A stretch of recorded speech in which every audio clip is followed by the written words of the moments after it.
What's up, you guys? Welcome back to another episode of the Smart Talk, where we talk about real stories, real struggles, and entrepreneurs that came from the ground up.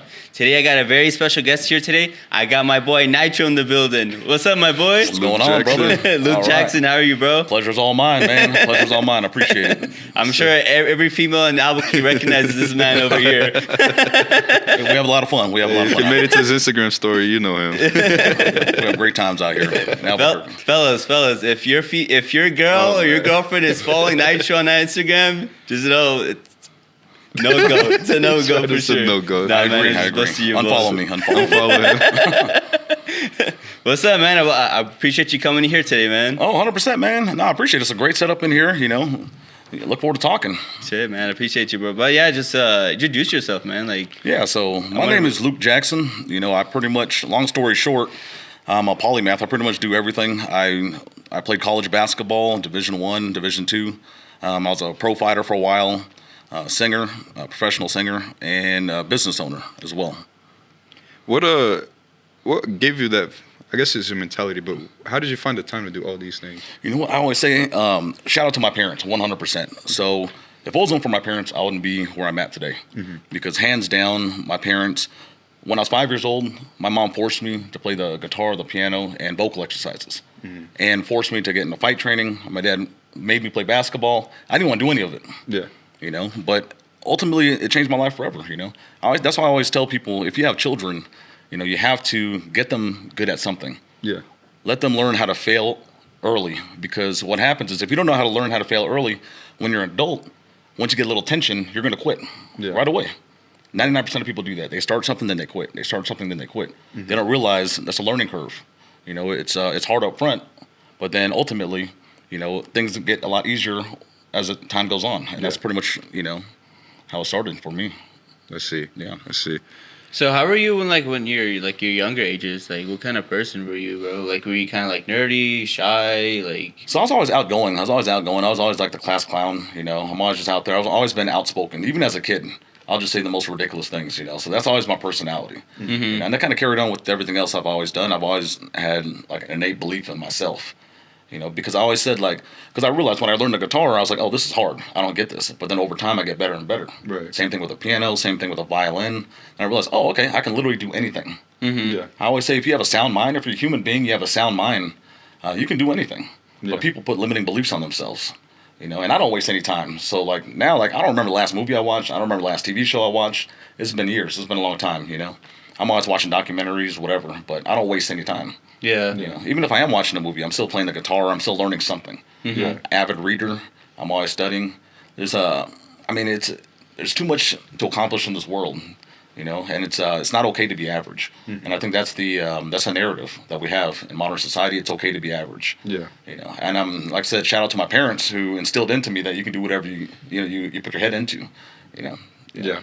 So when it comes to self-improvement, why'd you build your mindset like that? So it's, you know, everyone would say they want to do better, but a lot of people don't take action. Like, how do you keep yourself motivated, to keep taking action and keep improving yourself mentally and physically? So I would say the foundation is basketball for me, because with basketball, I know you're a hooper as well. Mm-hmm. So when I played basketball, I realized how much I had to train.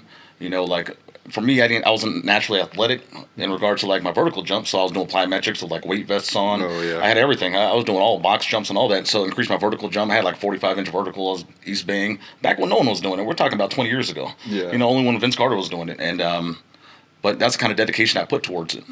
And that's what I put towards everything else I do in my life. Mm-hmm. So yeah, it makes everything easier if you just commit. It's all about commitment. Mm-hmm. You know, if you commit, you'll be able to accomplish anything. You know. Yeah. I mean, the problem that I see with people is that they see the glamorous, the flashy, East Baying, somebody going for East Bay. They don't see what's going on behind the scenes, running around with the vest, doing plyometrics, jumping 500 times in a day. Exactly. Yeah. They don't see that. So when they try to get to that flashy side, they give up quick because they don't know what the work that it takes. Exactly. How would you tell somebody how would you change somebody's mindset to go into work mode instead of just focusing on the flashy part? So I always say you have to have a reason why. Mm-hmm. What is your reason why? Mm-hmm. If you don't have a strong reason why, you're not going to be passionate enough to accomplish anything. Mm-hmm. Even for me, for my business, you know, when I started my business, I was about 27 years old. You know, I was broke, busted, and disgusted, hopping from random job to random job. And I was like, this shit ain't a good look. I got to do something with my damn life, you know? Yeah. I got to the point, I always say desperation beats motivation any day. Yeah. If you're desperate, you're going to do whatever it takes to make it work. If you're motivated, you can listen to me and be motivated for a few minutes or the day, and then you go on to your everyday tasks, whatever you're doing. But at the end of the day, if you're desperate, you're going to be like, you know what, I'm going to put my head down and just concentrate and do whatever the hell I got to do to make this work. And that's the kind of tenacity you need, and most people don't have that. Most people don't have that kind of drive, but you have to have that strong reason why. For me, it's my family. I wanted to get back to my parents. Yeah. You know, it had nothing to do with me. I wanted to get back to my parents. I see. So I know you're huge into manifestation, bro. I want you to like kind of tell people like how you manifest like your life and like the things you achieved and the accomplishments you got. Yeah, absolutely. So, like I said, when I was broke, busted, and disgusted, I was headfirst into the self-help section at Barnes and Nobles. I was reading every book, I could read, and I came across this book called The Secret, and I watched the movie called The Secret. I didn't know anything about it, but at the time I couldn't get any more broke. So I was like, I'm gonna incorporate everything. Yeah. So I created my vision board, and it's a funny story. So I created a vision board. I hopped on YouTube, and I took a screenshot of a Lamborghini, a green Lamborghini that I liked. I was like, oh, this is perfect. And I put it on my vision board. About 5 years later, I got into the market to buy a Lamborghini. Wow. And here's where it gets crazy. I didn't just manifest the green Lamborghini like a like model. I actually manifested the very exact Lamborghini that I took a screenshot of. It was a YouTuber named Troy Sowers. Oh, and I even have messages and everything of it. It's pretty wild. Yeah. You show me it. Yeah, because I messaged him. I was like, hey, is this your old Lamborghini? He was like, yeah, that's it. And I was like, holy shit. I literally manifested his exact Lamborghini. That's I had crazy. no clue. That's a so very insane. exact green, Verde Ethica green Lamborghini. And many accounts of that. But manifestation is real. It's not. At first, I thought it was like some new age fluff, I don't buy into that shit. Everything has to be science for me.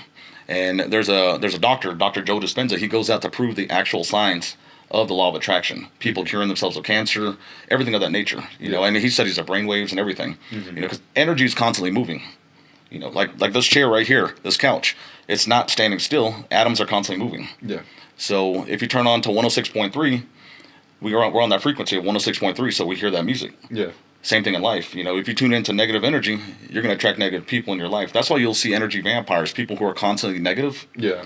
And you'll see their life is always burning down. There's always shit going wrong in their life, and they always hit you up just complaining. Yeah. And those are the people you just like ignore or block, because you don't have time for that. Yeah. They suck the good energy out of you, Yeah. Yeah, you can really tell when like you can send someone with really good energy and someone with really bad energy because you want to be around people that are always like enlightened with life and just you can just see like the light in someone's face, Exactly, and it's just like I always say in modern society, everyone has a victim mindset. The majority of people have a victim mindset.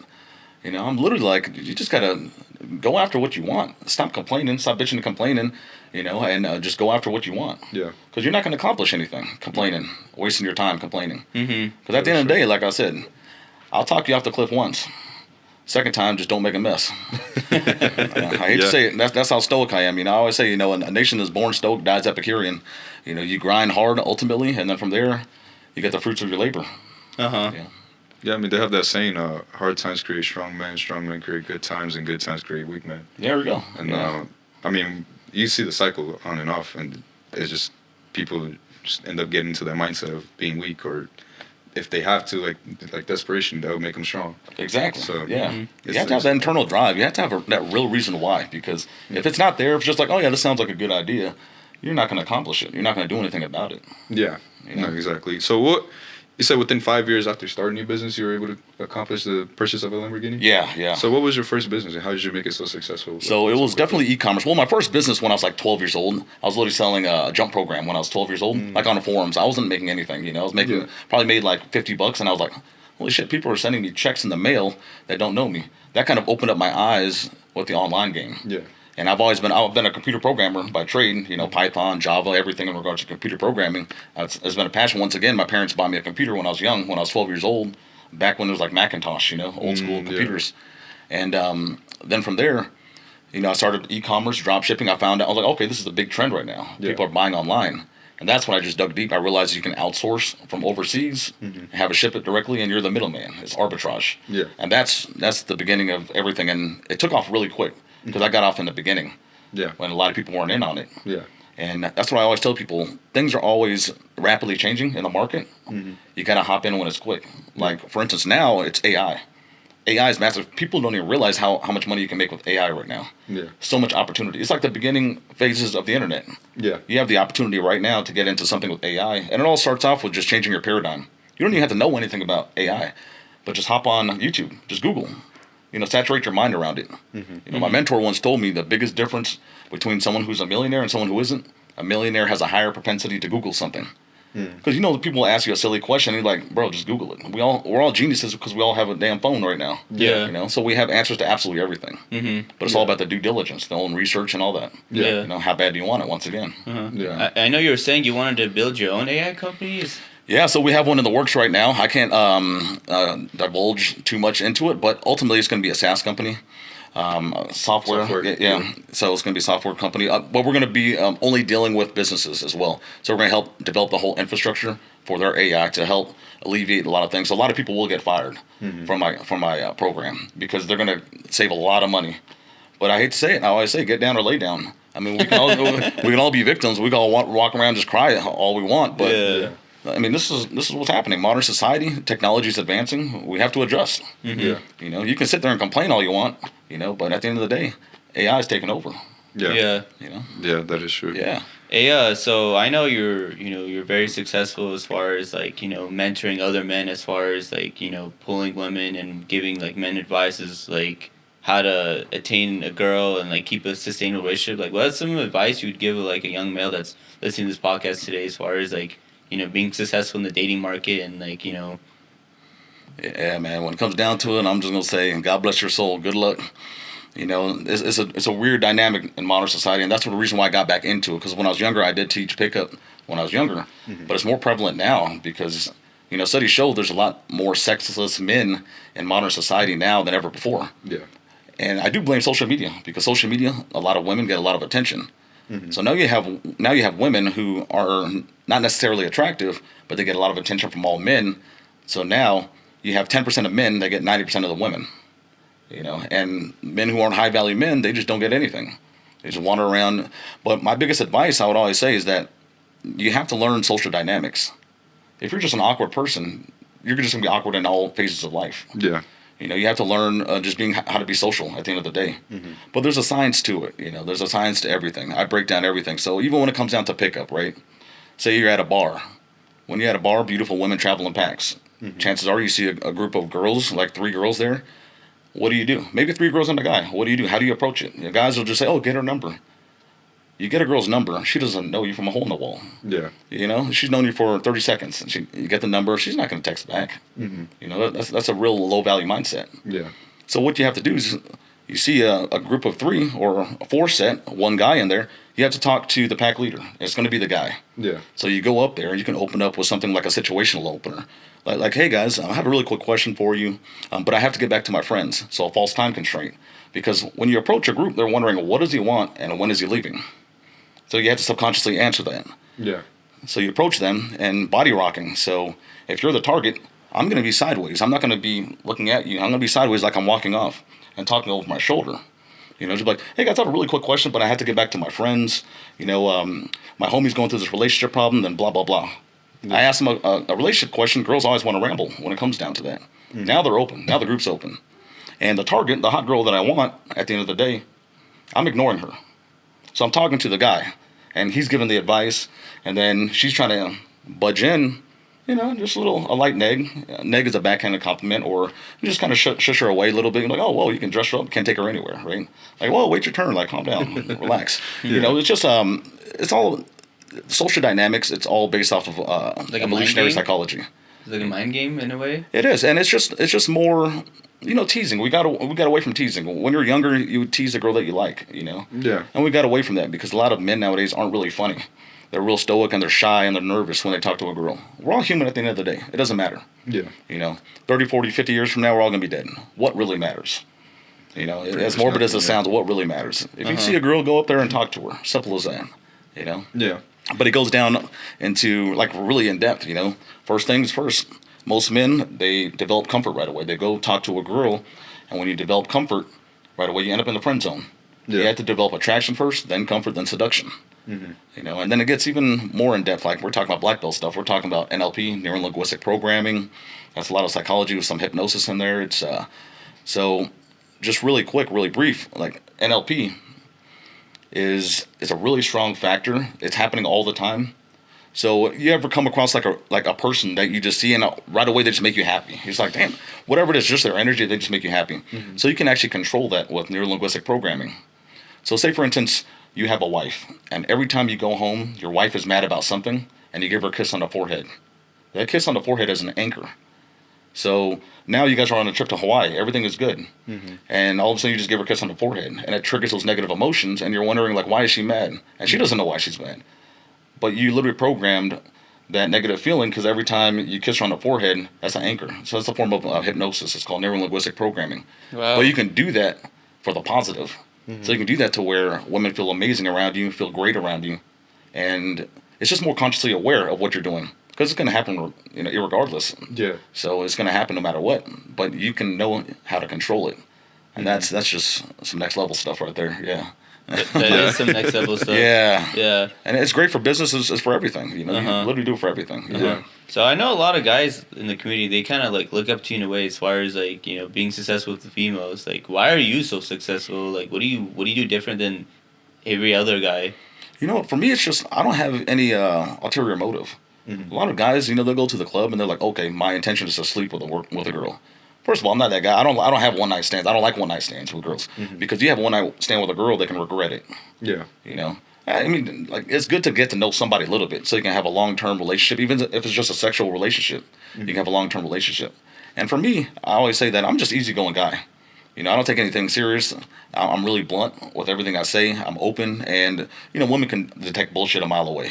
At the end of the day, yeah. You can try to be that suave, cool dude, but if you're just you, you're just you. Yeah. Just be yourself at the end of the day, but be your best self. Yeah. Yeah. Why do you feel like men, like I know girls in society be like, oh, men are so feminine now, like men are weak, or like why do you think that happened? Like, oh, geez. I definitely feel like social media, the whole dynamic really messed everything up. I mean, outside of like biology, like the plastic, the chemicals in our drinks and all that, lowering our testosterone levels. Yeah. But in general, I mean, men are just simps nowadays. So many simps. You see men are just overly emotional when a girl doesn't text them back. They're blowing them up. They're crying to their friend like, oh, like I have zero tolerance for any of it. Any kind of mental weakness like that. And that's another thing. They've never suffered. They never struggled through anything. Yeah. Like whatever it is, like play a sport, just learn how to struggle. Literally just be a man, do some damn push-ups. Yeah.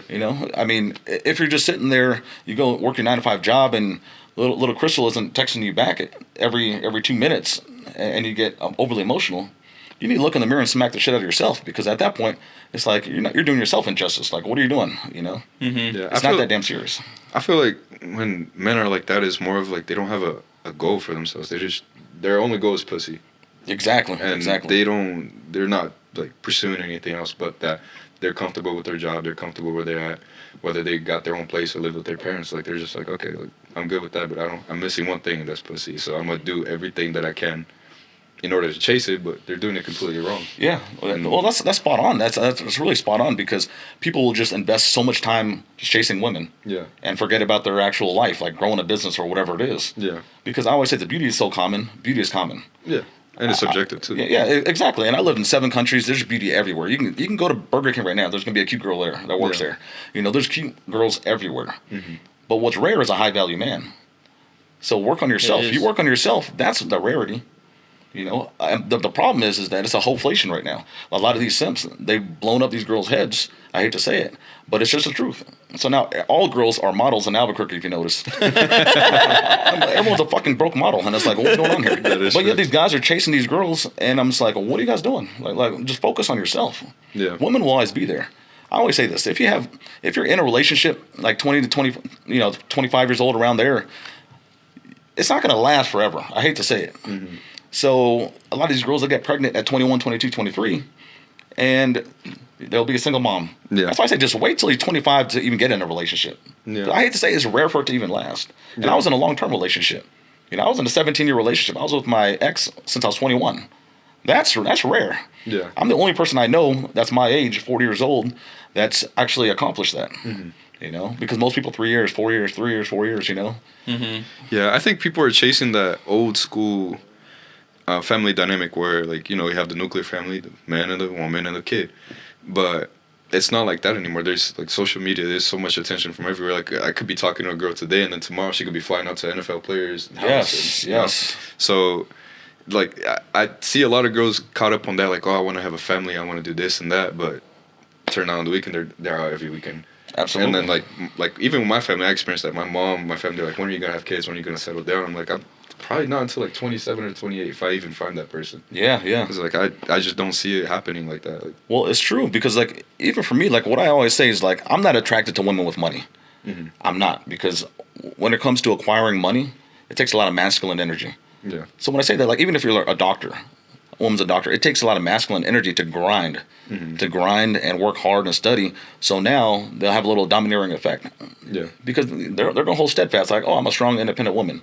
You know, like I'm doing my thing, I handle my thing. No one's gonna tell me shit. So I'm literally not attracted to women with money because of the masculine energy. I will wife up a woman that works at Walmart, who's hot, that I'm attracted to, that has traditional values, cook clean, boom. That's wifey material for me. Who has limited, low exposure women, so limited social media. You know, not taking gym booty pictures every fucking day. You know, so that's what I'm saying. That's what I'm into, and people get kind of shocked. Don't get me wrong. Like I'm messing around with a girl like that, but I won't wife her up. Yeah. Because I understand what kind of burden that comes with. Yeah. What kind of stress that comes with. You know. Because Yeah. I have my money. I don't need a dime from a girl. So that's exactly how I view it when it comes down to that. Yeah. How do you go ahead. How do you feel that, like, you know, this is kind of maybe a sensitive topic, like promiscuous women feel like they deserve to be treated like a queen and feel respected and, like, you know, basically, like, they can still, like, do, like, their OnlyFans or modeling or doing some type of sex work and still want that type of loyalty as a man. Like, how do you feel about that? So, you know, I always say this. I always start with this. In modern society, especially here in Albuquerque, you know, Albuquerque is in the top 3 of every bad category per capita. Like, and it really is, as what's sad about it. Yeah. You know, I mean, we're talking about like teen pregnancies. We're number 1. I know that stat. We're definitely number 1. I mean, when it comes down to crime, like the most violent state per capita, you know, most violent city, Albuquerque per capita, STDs, everything. So a lot of trauma here in Albuquerque. So you have a lot of women maybe have been abused when they're younger, whatever, heartbreaks. Their dads died. No one parent households. So you deal with people with a lot of abuse here. So people with a lot of abuse is the blind leading the blind. And I hate to say that, but that's what it is. Yeah. So you have a single mom who grew up, who may be uneducated, doesn't know any better, raising another daughter, and doesn't know what to teach her, and she just kind of goes, you know, with a whim, whatever's going on in life, she just goes with, and she just follows the pack, follows the herd, you know, because, like, if you see it nowadays, like, education isn't even promoted now. I remember when I was growing up, like, first time I even got to the U.S., people say I would sound white. I'm like, I don't sound white, I sound educated. I know how to read a fucking book, you know? I'm not gonna, you know, that's just the reality. So these girls now, they'll hop on OnlyFans and they don't realize what they're doing to themselves when they're young. Because when they're 30 years old, you don't realize how much you change in that 10 years. You might be wild 18, 19, 20, make, you know, a few $100 a month on OnlyFans and think it's cute. But it's like, at the end of the day, you got to really think about it. So you're telling me your value is, I can pay 33 cents right now. Here, show me your titties. That's how much it is, 33 cents a day. Yeah. You know? It's like, what are you doing? Yeah. If you really break it down, it's like, they don't really understand that. You know, like because you see the membership prices, girls are charging $5 a month, $10 a month. And it's like, so you're telling me I can pay you 33 cents a day just to see you naked. If you really, like, put it in that perspective, it'll really open up their eyes. But for now, they're just having fun, quote unquote, and they think it's cool because everyone's doing it. Yeah. But it's going to affect you in the long term, you know? Yeah, no, absolutely. How do you feel about the dynamic, like you mentioned? You could wife up a woman working at Walmart right now. How do you feel about the dynamic that a woman won't commit to a guy that's in the same spot that they're in? Like, let's say that woman is broke, she works at 9 to 5 minimum wage, and the guy is doing the same thing, but she doesn't want that guy. She wants somebody that's higher value, which makes sense. But how do you feel about that dynamic for a guy? Like, how do you think guys should navigate that? Well, you know, so women are naturally hypergamous by nature. So throughout, you know, evolutionary biology, the weak men have always been weeded out of existence. Their DNA have always been eradicated and have always been weeded out. And it's happening today, but we see it more now. Yeah. It's more visible now. It's more like trackable because of social media. But with that being said, since women are hypergamous by nature, you know, just like us men, like, we see a hot girl, we want to sleep with a hot girl. That's in our nature. Yeah. Women, they get with the guy based off of what they can provide. and the possibility of them being protected and having a successful future for their offspring. Mm-hmm. And so I can never blame women for that. But for men, that's why I'd say for men, you have to level up. Mm-hmm. You just have to level up. If you're an average Joe Schmo, I always say choose your struggle. You know, you can't be fat, broke, and everything else bad. It's like pick one. I saw your He posted a note. Yeah, I was like, literally just pick one. Like pick one. Like, damn, one's enough. Like one's enough, then you can work on that. Right. But if you have a whole bunch of negatives, it's all about personal development. Just grow as a person. Mm-hmm. And do you think that only translates to monetary gain, or does it translate to like just personal development? You don't make the most money out of everybody, but as long as you develop yourself as a man and you become strong, do you think that that's 100%? I agree 100%. I mean, you can have just a good job. You make $50,000 a year, all your bills are paid. Mm-hmm. I always say this, man. Superficiality is the cause of modern society and social media. Everyone thinks they need a flashy car. They need this. I'm more of a minimalist now than I've ever been. When I was in my prime, I had 8 cars, and I'm like, what am I doing with 8 cars? I had 2 Lamborghinis, 8 cars, and I'm like, what am I doing? Like, first of all, I was in Albuquerque. I could park all the way far around nobody. Someone will spit on it. Someone will go out of their way to spit on it. Someone will key it. Like, it's for no reason, But superficiality, there's no use for that. You make $50,000 a year. You can pay your bills. You have enough money on the side. That's more than enough. But just grow as a man. Mm-hmm. Your physicality. Develop. Like, be in good shape. Why not be in good shape? Yeah. If it's not for you, do it for your spouse, your kids. They deserve to see you around for a long time. Yeah. And I would say just don't be lazy. Like people out there's a quote, Ralph Waldo Emerson. He said, "The mass of men lead lives of quiet desperation. What is considered resignation is confirmed desperation." Mm-hmm. It's so prevalent in modern society because so many people now they live lives of quiet desperation. You'll see Joe Schmo go to his day job, come home, see his bitter wife. Wife is angry, yelling at him. Kids shitting all over the place, and it's just the world is just horrible. It's just crazy. It's just, and they're living lives in quiet desperation. They're just staying silent, just rinse and repeat. Those are the motherfuckers that'll sit on the toilet at work for 30 minutes, just looking on their damn phone because they just need a break. Yeah, and that's no way to live life. Mm-hmm. How do you feel that I feel like girls now they just want the finished product in a man? Like, you feel like that's fair for the girl, fair for the guy? No, you know what? It's absolutely not fair for anybody, but women, at the end of the day, they're going to do what they in their best interest because biologically speaking, they're always going to seek their survival. They're in it for survival at the end of the day. Women are all the time. So us men, like I said, besides leveling up, you have to be able to spot that. That's why it makes me happy. It makes me happy. When I see a bar girl and they have a sugar daddy that's 75 years old, I'm like, that's great. Yeah. Jiggle those balls for $20, for $100. That's cool. Do your thing. Let's see. I guarantee you will regret that when you're 30 talking to your husband, because, there's a lot of genuine men out there. Yeah. I used to always say this. And when I got single again, I feel like I hopped into a damn wormhole. I was like, what the hell's going on here? Yeah. So, what I would say is, I used to say it's so much easier for a man to find a good girl than for a girl to find a good guy. Because, guys used to always cheat a lot. And, it was a thing. It was normal. Yeah. But nowadays, I'm like, holy shit, there's a lot of good men out here. A lot of good men just want to be loved.